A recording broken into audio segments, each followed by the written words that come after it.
Mais en fait, sont ceux qui ont mis en évidence les gènes des horloges biologiques. Et Laura va sans doute nous l'expliquer pendant son exposé. Laura était actuellement postdoctorante à l'Observatoire.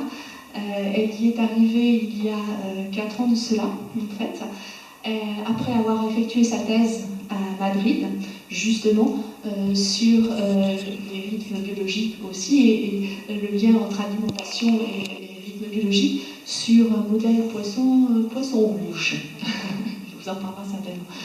Et en fait, elle a fait sa thèse à Madrid après avoir commencé ses études au Brésil, elle est originaire. Et donc, elle va aujourd'hui nous parler un petit peu de l'ensemble de ces recherches. Merci Laura, et je te passe la parole. Bonsoir à tous.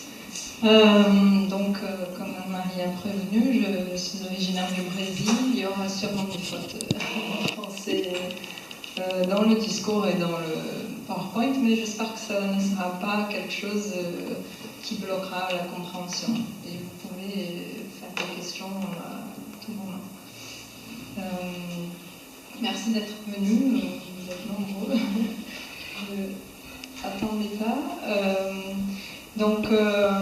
On va faire un passage sur les rythmes biologiques et l'alimentation. Moi, les spécialités, c'est les poissons. Donc, je pense qu'on imagine tout de suite notre rythme biologique et notre alimentation, donc un lien direct avec la santé.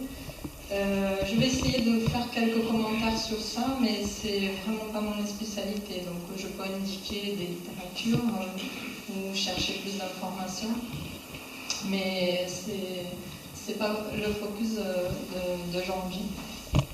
Donc, on va avoir une présentation distribuée en la compréhension d'abord de qu'est-ce que c'est un rythme biologique et comment ils sont caractérisés.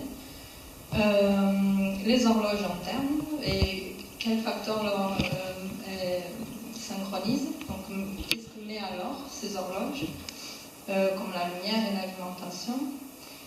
Montrer que ces rythmes sont quelque chose de très conservé dans l'évolution, donc c'est une caractéristique adaptative très forte. Je vais montrer des exemples de rythmes générés par l'alimentation chez différentes espèces, mais principalement chez le poisson, et comme j'ai dit, quelques aspects sur la santé. Et après on peut discuter comme vous voulez. Donc déjà, tout le monde entend bien? Oui, c'est bon. Pour comprendre l'effet de l'alimentation sur les rythmes biologiques, il faut comprendre qu'est-ce que c'est un rythme biologique. Et la première chose, la première évidence documentée d'un rythme biologique, elle date de 1729, donc par Dorto dei Marins, qui s'est aperçu que la sensitive, la Mimosa pudica, continuait à présenter ce rythme qu'elle a d'ouverture et fermeture des feuilles. Normalement, elle s'ouvre pendant la journée et elle se ferme pendant la nuit. Elle continue à présenter ce rythme même en absence de photopériode, de cette alternance. Il maintient cette plante en obscurité totale. Peut-être qu'il faut utiliser le pointeur. Elle continue à présenter ce rythme. Et il se dit, il y a quelque chose interne qui fait que ça se maintient. Donc sûrement, il y a eu plein d'autres observations, il y a même quelque chose qui est l'horloge florale, donc c'est Linné qui a fait ça, il a choisi des fleurs qui s'ouvraient à différents moments de la journée pour essayer de faire un jardin très interactif avec les moments de la journée. Mais la première documentation de ça, c'est celle-là. Donc les rythmes sont classifiés selon leur durée. Et donc les rythmes circadiens, que c'est surtout sur quoi on va se concentrer aujourd'hui, et ils ont une périodicité de 24 heures. Donc circa autour de dixième de jour circadien. Et ils sont dus au mouvement de la Terre autour du Soleil. Donc cette ce mouvement génère cette alternance jour-nuit qui va avoir des événements de sortie, on dit des conséquences comme rythmiques chez les organismes. Donc par exemple la production de mélatonine, qui est une hormone qui aujourd'hui est très connue, l'hormone du sommeil, produite donc à la période d'obscurité. Le cortisol, qui est lui produit plus pendant notre période d'activité, donc plus en fin de la nuit, début de la journée. La température corporelle aussi. Il y a une oscillation très faible de 0,5 degrés, mais c'est un rythme très robuste, très marqué. Et les mouvements des plantes, comme je viens de dire. Mais il y a plein d'exemples de rythmes journaliers, donc circadiens. Les rythmes qui ont une fréquence inférieure à 20 heures sont les rythmes ultradiens. Donc, par exemple, les cycles de phase du sommeil, les durées de 90 minutes qu'on a et qu'on change de phase de sommeil. Et les rythmes qui ont une périodicité, une fréquence donc, supérieure à 28 heures sont infradiens, comme les marées, les cycles menstruels. Et des exemples donc, dans la vie quotidienne, je pense qu'on a plein, mais juste ici pour faire quelque chose un peu ludique. Donc quand on change d'heure en hiver, on est tout triste parce qu'on a la sensation qu'il est déjà minuit par exemple, mais ce garçon dans l'image, il a son horloge interne qui fonctionne très bien et il dit non, attends, moi je sais, je le sens, il est encore 5 heures de l'après-midi.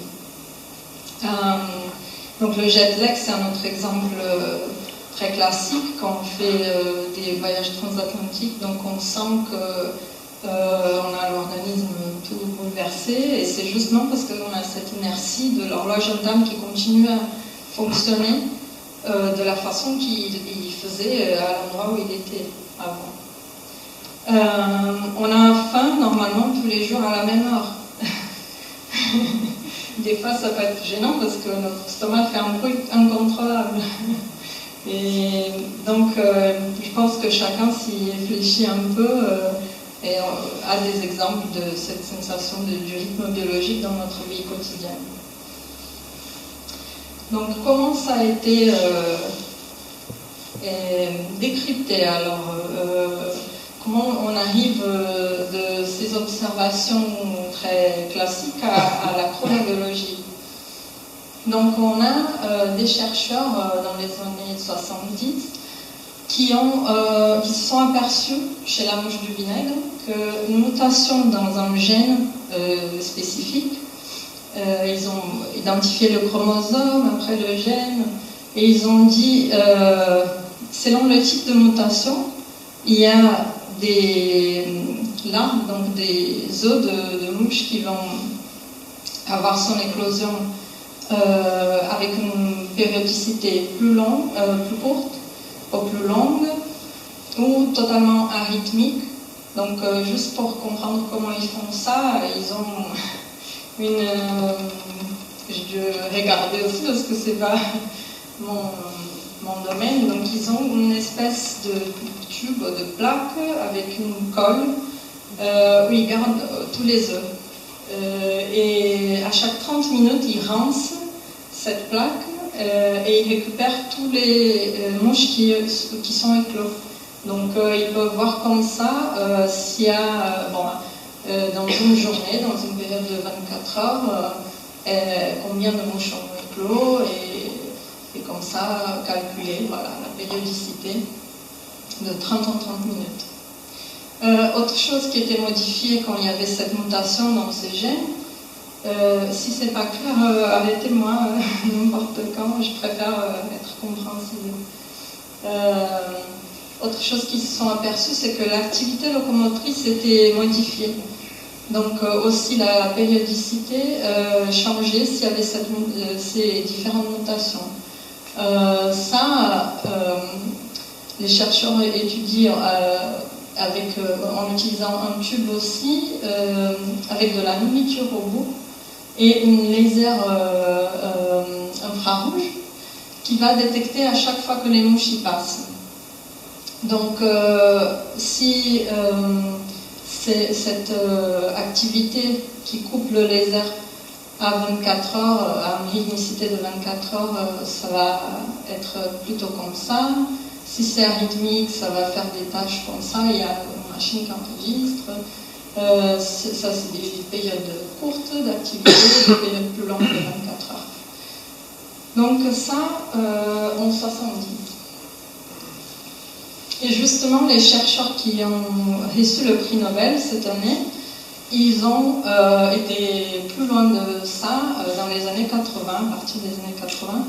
Ils ont confirmé le gène qui était responsable pour ce type de comportement, donc le gène PIOD. Ils ont étudié la séquence de ce gène, ils ont bien classifié ce gène, ils ont découvert d'autres et ils ont compris comment le mécanisme de l'horloge fonctionnait. Donc c'est pour ça vraiment qu'ils ont le prix Nobel, c'est qu'ils ont décrypté le mécanisme de l'horloge. Donc, qu'est-ce qu'ils ont trouvé? Ils ont trouvé ce mécanisme de boucle positive et négative. Donc, je vais essayer de faire très simple parce que ça peut aller très loin, de façon très compliquée, mais c'est juste, je voulais juste montrer qu'il y a une boucle qui va activer le début d'une activité, donc des gènes qui vont être appelés les gènes de la boucle positive, parce qu'ils vont commencer un processus, donc ils vont activer d'autres gènes, et qui, eux, donc, vont être rythmiques. Pourquoi? Parce que je vais vous expliquer tout de suite. Ces gènes qui ont été stimulés, ils vont après certain temps s'accumuler et revenir inactiver les premiers gènes. Donc il y a une activation, une production d'un autre groupe de gènes qui après un certain temps va venir inhiber ces premiers groupes qui est stimulé. Donc vraiment c'est comme si c'était un mécanisme d'horloge. Et les noms des gènes, ça c'est pas important, ça c'est chez la mouche du vinaigre, donc chez les mammifères, chez les poissons, il y a des équivalents, donc des fois c'est le même gène mais le nom change, des fois c'est un autre gène mais qui est aussi rythmique. Et par exemple on a même chez une microalgue, donc une algue unicellulaire qui a été décrite ici par des chercheurs du laboratoire, qui a deux gènes, un positif et un négatif, deux gènes horloge. Donc tout ça, ce mécanisme de rétroalimentation se passe dans une période de 24 heures. C'est tout. Donc, je pense qu'il faut comprendre ce soir pour comprendre le mécanisme des horloges. Alors ces horloges, on les appelle aussi des oscillateurs. Et on peut leur considérer des oscillateurs endogènes. Endogène, qu'est-ce que ça veut dire? Ça veut dire que c'est quelque chose interne qui se maintient indépendamment du milieu externe. Donc il y a trois caractéristiques principales, on va dire. C'est pour être un oscillateur endogène. C'est d'avoir des systèmes d'entrée, donc des récepteurs qui vont capter des synchronisateurs externes comme la lumière, l'alimentation, la température, avoir un mécanisme d'oscillation rythmique autonome et qui va continuer même en absence de ces facteurs externes, et avoir un système de sortie, donc des réponses qu'on puisse quantifier. Donc ici par exemple j'ai mis l'actogramme, le périodogramme. Je vais rentrer plus en détail dans ce type de graphe plus tard. Mais c'est une façon de quantifier très classique, de classifier les rythmes biologiques. Donc voilà, les récepteurs, donc par exemple ici, les photorécepteurs de la rétine qui vont apercevoir la lumière, l'horloge endogène et une activité qu'on puisse quantifier. Ça peut être la production d'hormones, ça peut être différentes choses. Et on revient dans ce qu'imaginaient Durto des Marins, qu'effectivement, il y a quelque chose, il y a un oscillateur endogène, ils ne pouvaient juste pas dire comme ça à l'époque, mais aujourd'hui, on sait que ça existe et on connaît le mécanisme de l'horloge. Alors, comme synchronisateur externe, on peut avoir la photopériode et la température, ces cycles, les cycles de disponibilité de nourriture, les précipitations, les marées. Ils vont donc mettre à l'heure ces horloges et vont générer des événements observables, rythmiques. Donc ici, je les amplifie avec les poissons. Forcément, on commence à arriver plus dans mon domaine. Donc on va avoir une reproduction rythmique, développement rythmique, la prise de nourriture, l'alimentation, la migration, l'activité, le comportement. Et comme j'avais dit, certaines hormones qui vont aussi avoir une oscillation rythmique. Et quelle est l'utilité de pouvoir se synchroniser à ça et d'avoir des horloges endogènes? Donc la capacité d'anticiper l'arrivée d'un événement rythmique. Si on ne savait pas quand quelque chose allait se passer, on allait se stresser, être surprise, dépenser beaucoup plus d'énergie pour réagir vite à une situation. On pourrait passer tout le temps en train de chercher de la nourriture, mais si on sait que la nourriture va être disponible à un moment donné, on va accumuler toute notre énergie, toute notre activité. On va concentrer au moment où on sait que cet événement va se passer. Donc on peut les anticiper, aussi diminuer notre risque d'exposition, de prédation, et augmenter l'effectivité des fonctions physiologiques. Tout ça, dans la partie santé, on va voir après, c'est quelque chose qui est vraiment très frappant. En fonction de l'horaire qu'on mange et tout, il y a des effets vraiment très différents.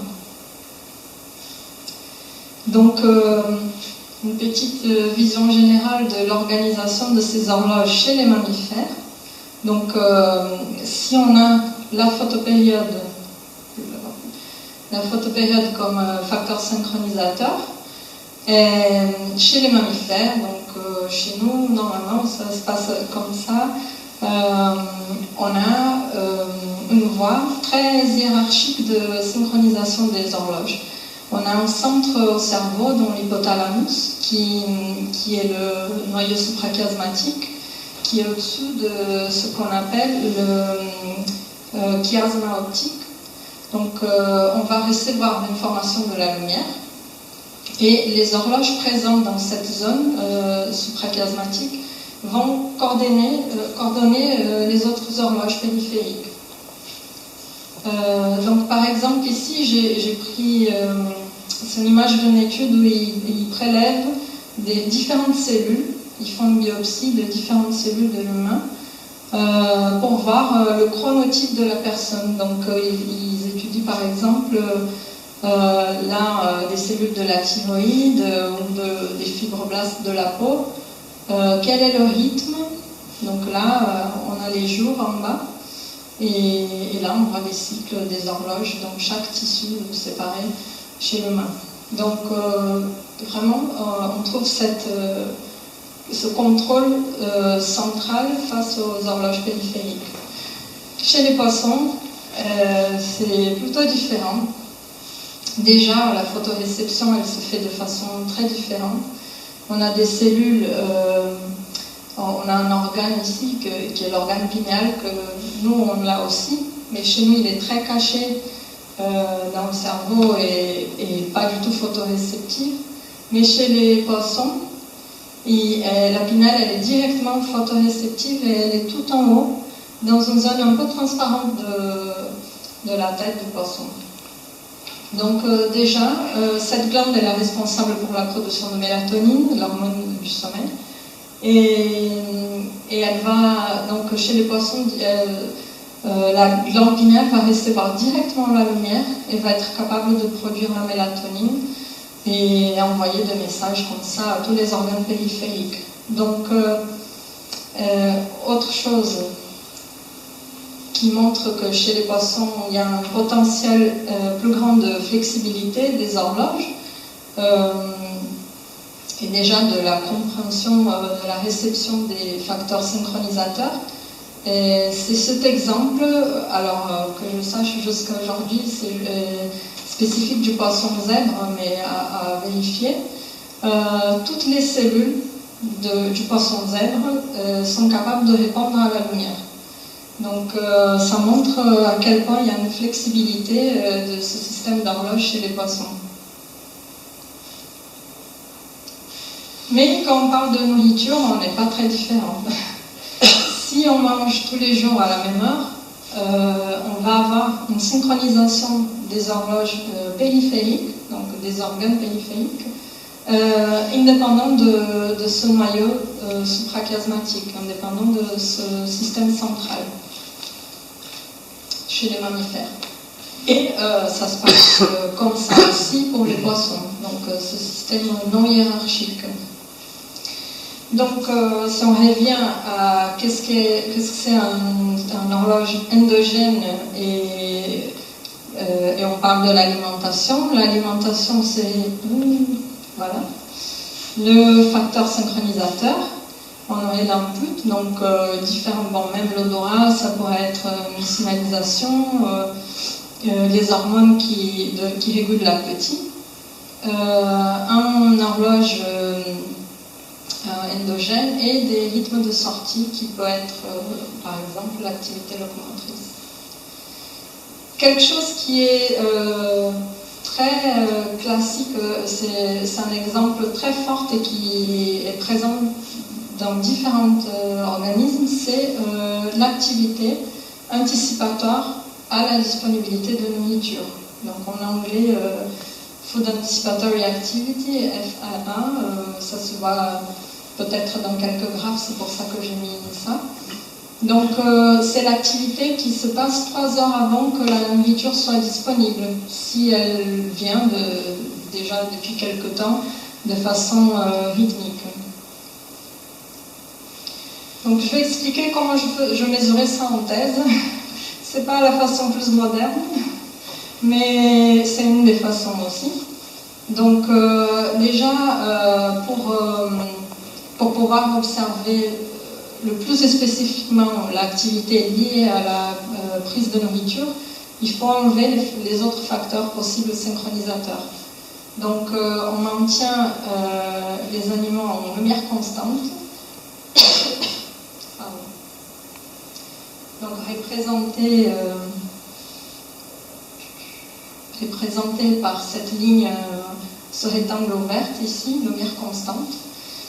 Et on programme un distributeur de nourriture qui va donner la nourriture tous les jours à la même heure.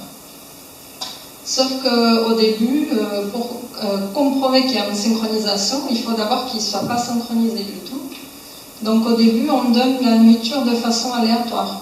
Donc chaque jour dans une heure complètement différente.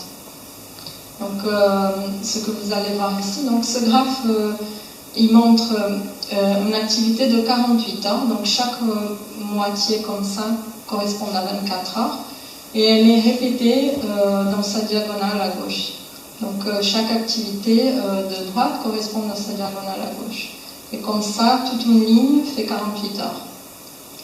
Et on peut également quantifier ce qu'on appelle les périodogrammes, savoir le pourcentage de l'activité, donc savoir si ce pourcentage d'activité a une durée de 24 heures ou pas. Donc au début, comme je disais, on essayait de désynchroniser les poissons. Lumière constante et les taches jaunes correspondent à l'horaire aléatoire de nourriture. À partir d'un moment, on donne la nourriture à un horaire fixe. Donc tous les jours à la même heure, c'est cette ligne jaune. Et on voit que le poisson se synchronise, une période de 24 heures. Sauf que pour voir que c'est vraiment un rythme endogène, on enlève la nourriture et on voit que pendant quelques jours, ça continue à présenter un rythme de 24 heures. Donc on a cette tâche aussi qui continue à être présente dans les jours qui suivent, même sans nourriture. C'est à vérifier.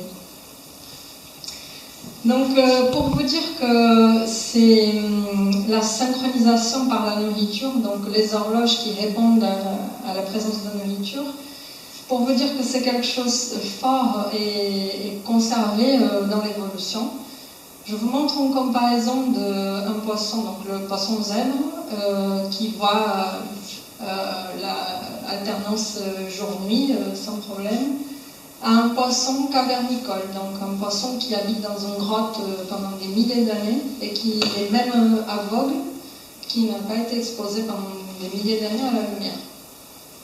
Donc lui, si on essaye de synchroniser ces deux poissons à une photopériode, on voit que le zébrafiche, il va bouger. Donc ici, on a en noir les périodes d'obscurité, les périodes de lumière. Donc on voit que l'activité va se concentrer dans la période de lumière. Et le poisson cavernicole, lui, il fait jour, il fait nuit, il est pareil. On peut même aller un peu plus loin et regarder les rythmes d'expression des jeunes horloges. Donc dans ce graphe-là, on a le niveau d'expression, les ors ici, et on voit par exemple le gène période en rouge, comment il va cycler en fonction de la lumière, de la présence de photopériode. Et chez le poisson cavernicole, mais rien. Il va avoir quelque chose pratiquement arythmique. Mais si on propose à ces poissons une nourriture tous les jours à la même heure, on voit que même le poisson cavernicole, il arrive à s'adapter à cette arrivée périodique de nourriture et présenter son activité locomotrice tous les jours autour du moment que la nourriture arrive. Et aussi, l'activité des gènes va être aussi synchronisée pour le zébrafiche ici et pour le poisson cavernicole ici. Donc chaque ligne représente l'arrivée de la nourriture. Ces lignes en pointillés, c'est le moment où la nourriture devrait arriver mais qu'elle n'est plus disponible. Donc c'est quelques jours après le début de l'entraînement, on va dire. Et on voit que même sans nourriture, il continue à cycler, à présenter une activité augmentée juste avant de cet horaire-là. Ça va jusqu'à là? Donc, quelque chose qui a beaucoup intrigué les chercheurs, c'est que cette activité anticipatoire à l'arrivée de nourriture, elle continue présente même si si on faisait une chirurgie et on enlevait cette partie du cerveau, donc ce nucléus suprachiasmatique, noyau suprachiasmatique, pardon. Et les horloges périphériques continuent à avoir un rythme sans problème. Et cette activité augmentée continue à exister. Et même si on éliminait quelques parties de l'horloge, donc des gènes horloges, on continuait à avoir cette activité anticipatoire. Donc c'est quelque chose d'intriguant. On dit mais c'est où le centre qui contrôle ça? Il continue à avoir ce rythme. Est-ce qu'il y aurait d'autres éléments synchronisateurs? Donc, ce qu'on sait aujourd'hui, mais qu'on continue à étudier parce que c'est vraiment au début de son exploration, c'est qu'on peut avoir des facteurs synchronisateurs de provenance externe, comme photopériode et l'horaire de l'alimentation, comme j'avais dit au début, les marées, les précipitations. Mais on a aussi des synchronisateurs d'origine interne. Comment ça? On voit que si on quantifie notre production de certaines hormones pendant 24 heures, ils vont avoir un cycle jour-nuit. Donc ici, on a la corticostérone, la leptine. Je ne sais pas si leptine, peut-être, c'est une autre hormone qui est connue parce que c'est une hormone de la satiété. Donc elle inhibe la faim, l'appétit. Et bon, il y a eu beaucoup d'études pour essayer de voir comment on pourrait maigrir si on prenait de la leptine, par exemple. Ça, c'est une façon extrapolée de le dire. L'insuline, la glucose, la gréline, qui est une hormone qui ouvre l'appétit, qui est produite dans l'estomac. Donc elle a aussi un rythme journalier. Et ils sont très synchronisés par l'horaire de la nourriture, mais ils continuent aussi si on enlève cette nourriture fréquente. Donc ils sont des bons candidats pour être aussi, eux, des synchronisateurs, mais cette fois internes.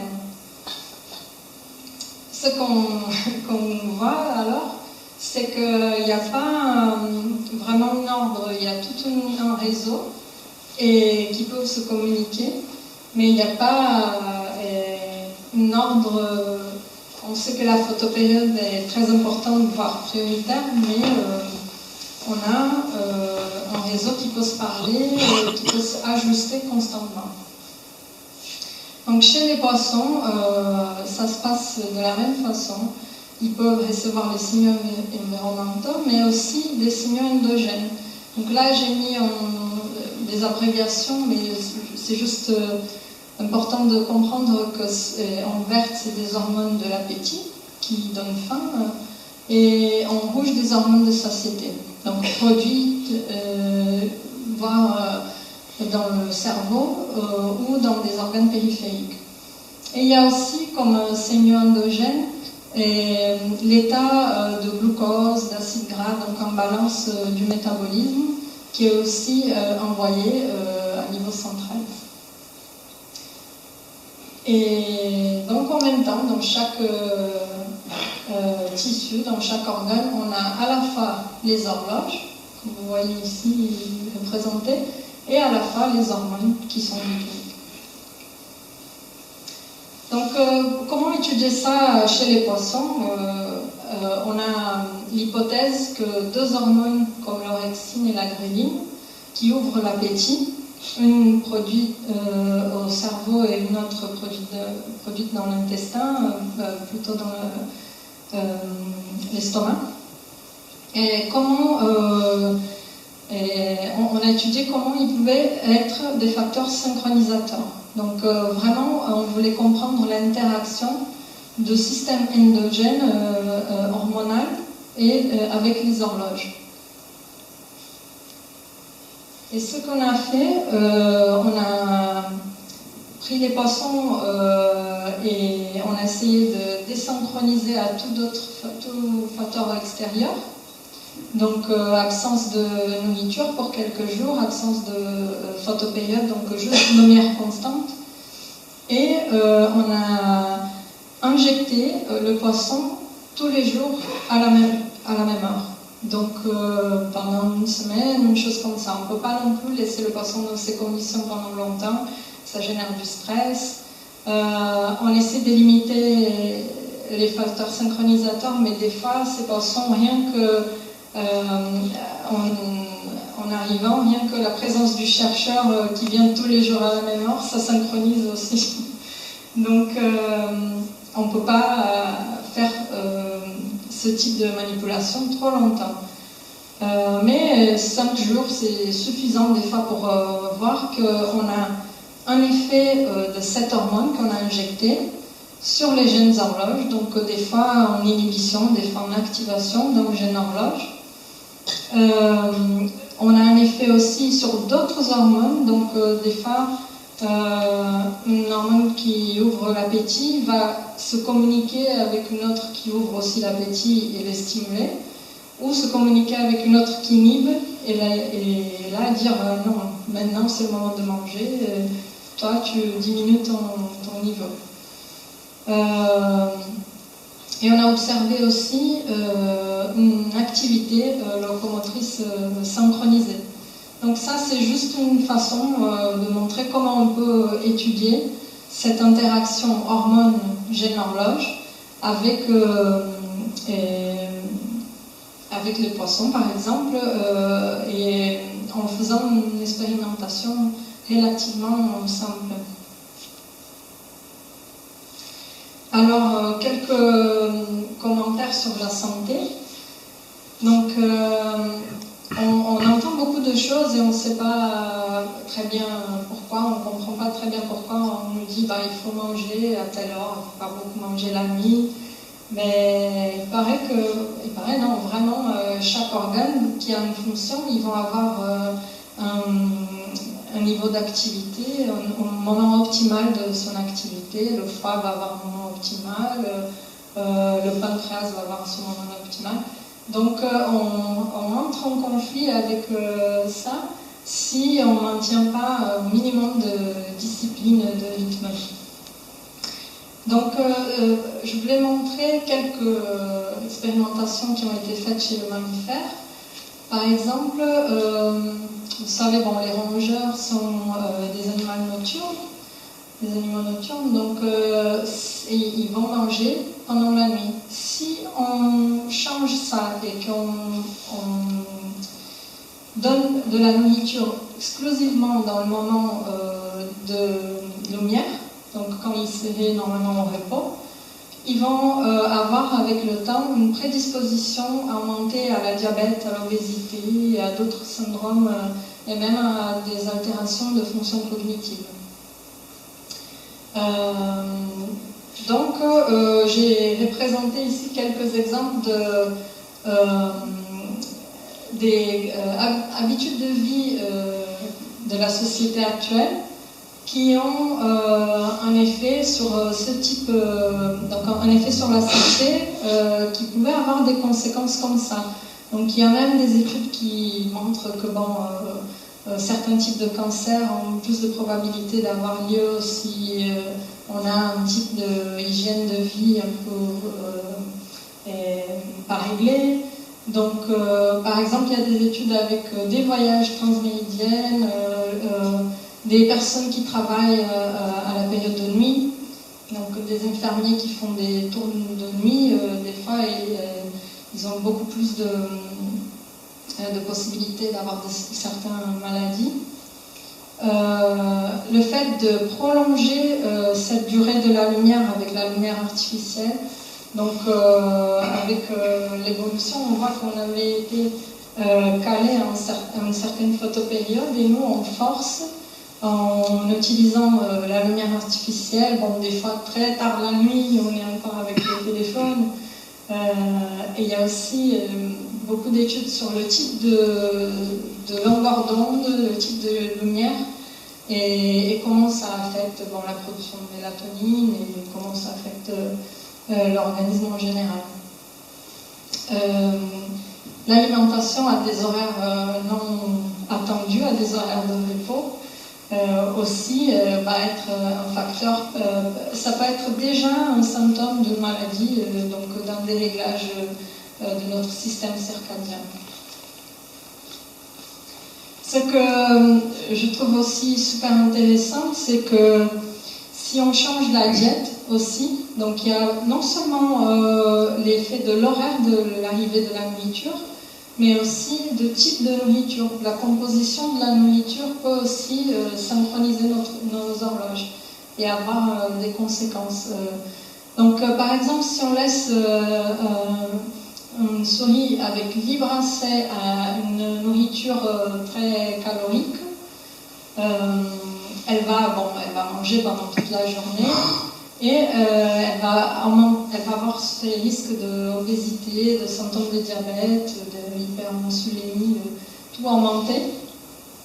Par contre, si on restreint cette nourriture calorique uniquement au moment où c'est normal pour la souris de manger, ils n'ont pas présenté, pour moi dans certaines études, des symptômes de maladie. Et ils ont tous les deux, donc chaque groupe expérimental, consommé la même valeur énergétique. Donc c'est le même besoin énergétique. Si c'est un animal sain, il va savoir contrôler la quantité qu'il a besoin tous les jours. Mais s'il peut choisir et manger ça tout le temps, il a plus de risques d'avoir des maladies. Et en plus, certaines nourritures ont un effet aussi comme si c'était une drogue, donc ça génère un plaisir et ça va aussi renforcer le système de l'horloge et faire qu'on ait une demande périodique de ce type de nourriture. Donc quelques autres exemples de rythme chez l'humain, par exemple. C'est la motilité gastro-intestinale, donc ça a une rythmicité aussi de 24 heures. La production de bile, les transporteurs de nutriments qui vont optimiser la digestion, donc c'est pour ça que c'est toujours bien de manger plus dans notre phase active, parce que quand tout va être prêt à bien digérer, même la communauté des micro-organismes qu'on a dans l'intestin, donc la flore intestinale, microbiote, ils ont aussi des rythmes et ça devient de plus en plus étudié. Donc, comment notre microbiote va se communiquer avec nous. Donc, je ne sais pas grand chose sur ça, mais je sais qu'il y a des neurotransmetteurs, il y a certaines molécules qui sont utilisées pour la communication, donc à niveau central et avec les microbiotes. Donc ils vont aider à augmenter le métabolisme énergétique pendant la phase active et aider à la détoxification pendant la phase de repos. Et même le système de détoxification a un rythme circadien. Même la résistance à certains allergènes va changer selon l'horaire du jour. Donc si on va faire un test, peut-être qu'il faut penser à faire à différents moments de la journée. Et voir si c'est toujours le même résultat. Comme je disais, là, il existe aussi une synchronisation en nourriture hédonique, donc des nourritures qui génèrent plaisir et qui vont aussi renforcer un système de récompense dans le cerveau. Donc on va vouloir chercher tous les jours cette nourriture à la même heure. C'est quelque chose qui va renforcer le rythme des horloges. Il y a même un côté de la médecine aujourd'hui qui est la chrononutrition. Donc on va étudier ton chronotype et on va adapter ta nutrition par rapport à ton chronotype. Je sais qu'il y a des études sur le traitement de cancer, par exemple, parce que ton système immunitaire va être aussi plus performant à différents moments de la journée. Donc, il y a plein d'applications possibles en médecine. Ici, je vous montre, si vous voulez prendre en note, c'est un site web où on peut regarder quel est notre chronotype. En fait, c'est une étude de Ronenberg et Mero de Munich. Donc, c'est une communauté du tout début des études des rythmes chez les mammifères qui a fait une étude, je pense que c'est celui-là, avec 500 personnes. Ils ont publié, donc la publication en haut. C'était un questionnaire online, on pouvait remplir. Donc j'ai trouvé l'ancien qui a donné l'origine au papier, à l'article, mais on peut quand même avoir accès à ce questionnaire dans ce site. Après, là, il y a des calculs à faire et tout, mais c'est faisable. Et il y a un autre questionnaire qui est le morningness, eveningness, pour savoir si on est plus du matin ou plus du soir. Je pense que normalement on le sait. Mais il y a ce questionnaire et des fois il y a même des entreprises qui commencent, bon, je ne sais pas si partout, mais il y a quelques entreprises qui utilisent, je sais pas en Australie ils le font, ce type de questionnaire pour adapter mieux les gens au travail. Donc ne plus avoir cette idée de il faut arriver à 9h, il faut finir à 5h, mais plutôt mettre quelqu'un dans le secteur communication avec l'Asie, si elle est plutôt de la nuit. Et par exemple, donc trouver des moments adaptés pour chaque employeur en fonction de son chronotype.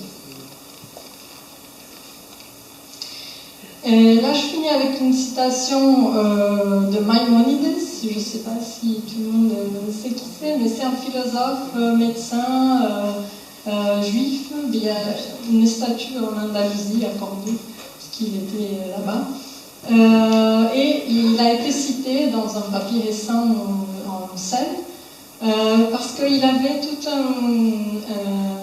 un livre de santé, d'explication de comment il faut faire pour manger, comment il faut faire attention à sa santé. Donc si j'ai bien traduit, c'est manger comme on voit le matin, comme on pense l'après-midi et comme un paysan au soir. Peut-être qu'il y a une adaptation en français de l'expression. Mais l'origine de l'expression, c'est ça, c'est ce médecin et philosophe qui avait plein d'autres conseils de santé, mais que vous voyez déjà qu'il y avait un rythme pour manger. Donc là, c'est juste une petite vision finale qu'il faut respecter son rythme. On peut avoir différents styles, par exemple musical, si j'ai mis. Un qui plaît plus l'estomac, un qui plaît plus le foie, le corps. Mais il faut qu'ils se comprennent entre eux. Donc s'ils jouent la même musique, c'est toujours mieux. Et voilà. Juste pour faire un peu la publicité et dire que, pas la mienne, mais celle des poissons, dire que des fois on ne pense pas, mais on peut sortir plein de leçons, plein d'idées pour des travail qui après vont être utilisés dans la santé, mais on peut sortir ces idées des poissons par exemple, grâce à des choses très conservées, des comportements, des gènes très conservés qu'ils ont aussi. Donc voilà. Merci de votre attention. Il pensait que le sommeil, c'était un spécialiste, ne servait qu'à une chose, c'est à maintenir la température corporelle. Voilà. Merci. Bon, je vais essayer de répondre. Mais donc la première, est-ce que le jeûne c'est quelque chose de physiologique, donc naturel, vous voulez dire? Mais pas forcément le jeûne, bon, c'est toujours mon avis, hein, et ce que je comprends, pas forcément le jeûne, mais les cycles alimentation et absence de nourriture. Parce que c'est tout à fait complémentaire au cycle jour-nuit. Donc on a des phases d'activité et des phases de repos. Donc oui, il y a une importance, mais ce n'est pas forcément le jeûne, mais le fait d'avoir des étapes sans manger. C'est justement quand on a la détoxification de l'organisme aussi. Donc on a d'un côté, pendant notre phase active, notre métabolisme énergétique qui fonctionne à fond pour essayer de nous donner toute l'énergie qu'on a besoin dans la journée. Et la nuit, tout ça qui pourrait abîmer l'organisme, c'est détoxifié. Donc c'est pour moi la fonction à la fois des périodes sans manger et des périodes de sommeil. Ça serait une des fonctions. Pardon. Après, il y a des études qui montrent qu'il y a un effet sur la mémoire. Le sommeil, c'est là où on établit notre mémoire, on fortifie notre mémoire. Et après, je ne suis pas la plus indiquée, même si ici, avec des collègues, on étudie la mélatonine, mais pas forcément le sommeil. On étudie comment elle va être un traducteur des facteurs externes. Par exemple, chez les poissons, la lumière, l'alternance de jour-nuit va conditionner la production de mélatonine, mais aussi la température. Donc au moment de réchauffement climatique, si on mesure la mélatonine chez les poissons, on peut comprendre aussi comment il aperçoit le temps. Donc juste pour expliquer un peu que le sommeil, je pense qu'il y a certainement ces fonctions-là, mais il y aurait d'autres. Bonjour. C'est juste pour vous demander si les horloges internes, nos horloges changent en fonction de l'âge. Oui, c'est super intéressant ça comme question. Oui, ça change en fonction. Ça change en fonction de l'âge. Donc, de ce que je sais, c'est qu'on a des périodes plus courtes avec l'âge. Donc, même de la production de mélatonine. Alors, ce que peut-être c'est pas clair, que j'ai pas bien expliqué, c'est qu'il y a... Non, la mélatonine, elle répond à l'activité des horloges chez les mammifères, en tout cas. Donc, si on a un rythme plus court, on va avoir des productions plus courtes de mélatonine aussi.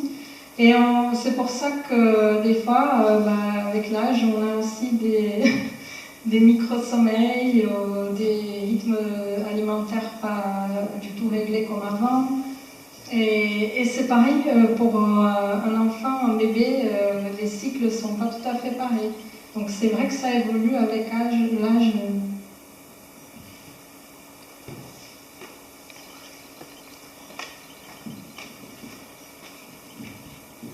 On recommande de ne pas manger trop de sucre le soir. Est-ce que vous avez des éléments sur... Vous avez parlé des lipides, mais vous n'avez pas parlé des glucides.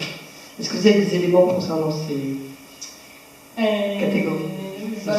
Je ne sais pas dire spécifiquement, mais on va avoir un rythme d'insuline pour casser ces sucres qui va être différent. Donc la nuit, ça ne va pas être au maximum. Donc c'est tout que je pourrais dire sur ça, mais je sais que oui, la composition est à prendre en compte.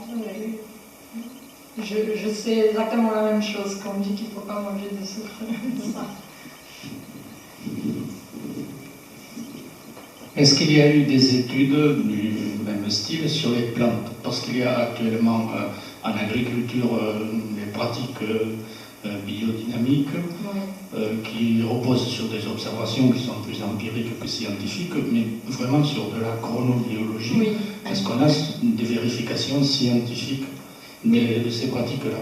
Oui, je ne suis pas en mesure de donner plus de détails, mais je sais que oui, on sait déjà beaucoup de choses sur la chronobiologie des plantes.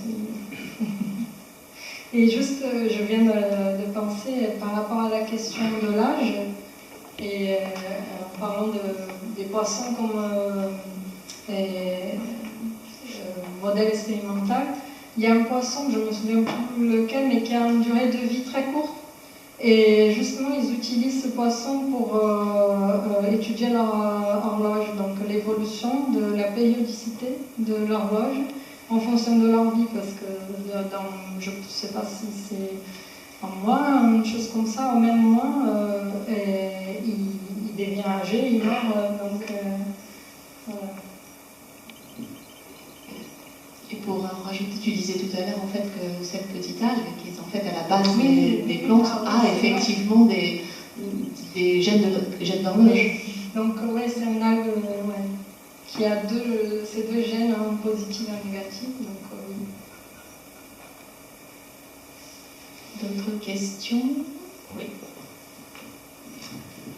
Merci. Concernant les modifications de l'horloge interne, l'impact par exemple sur l'être humain des médicaments, est-ce que vous avez des études ou des pistes? Des pistes Certains médicaments, par exemple certaines tests thérapeutiques pourraient impacter sur le rythme circadien, l'appétit, le niveau du sommeil, voilà, des modifications en fait par rapport au fonctionnement naturel, quoi. Oui, déjà, un traitement à la mélatonine par exemple, si on veut régler vraiment notre rythme, on pourrait utiliser la mélatonine tous les jours à la même heure et après aller au lit. Le problème de la chronothérapie, c'est qu'il faut une discipline de la personne qui pratique. Donc arrêter tous les autres stimuli externes, par exemple si on utilise la mélatonine et aller se coucher juste après. Et si ça peut régler un peu notre organisme. Après, c'est peut-être pas la solution.